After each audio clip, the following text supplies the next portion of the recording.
बचपन में जब हम क्लासरूम में रहते थे, उस समय कुछ बच्चे ऐसे होते थे, शरारती भी होते थे और शायद चालाक भी, जो टीचर की छोटी-छोटी बातों को पकड़ लेते थे और उसके हिसाब से अपने एक्शन को जस्टिफाई करते थे।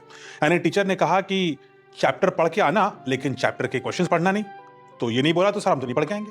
सर आपने बोला पढ़ के आना बट ये नहीं बताया कब पढ़ के आना, तो हम पढ़ेंगे ही नहीं। तो ऐसे एक्सक्यूज़ बनाते थे अपने आप को जस्टिफाई करने के लिए। अब ईरान का युद्ध कुछ ऐसा ही क्लासरूम बनता जा रहा है, जहाँ टीचर हैं, वेल सेल्फ इम्पोज्ड हैं, अपने आप को प्रिंसिपल समझते हैं, डोनाल्ड ट्रंप। तो उन्होंने कहा कि अब हम सीज़फायर करेंगे, 5 दिन तक कोई लड़ाई नहीं लड़ेगा और अब सब शांत रहेंगे और बातें करेंगे।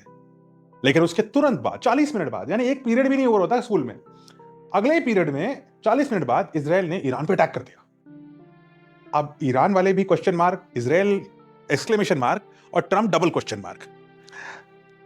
इज़राइल से पूछा गया कि आपने अपने ही साथी की बात को ऐसे अवहेलना कर दी, क्यों करी?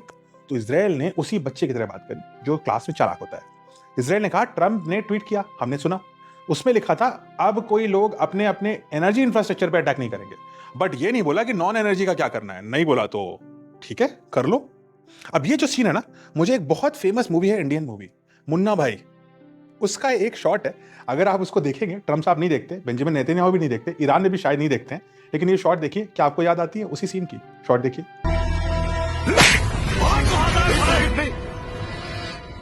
बापू बोला अगर दुश्मन बाई गाल पे मारेगा ना तो दाएं गाल आगे करने का।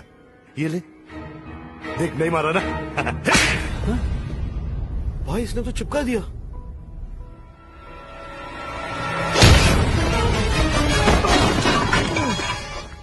जब दोनों गाल पे पड़ जाए तो क्या करने का, ये बापू ने नहीं कहा अपन को।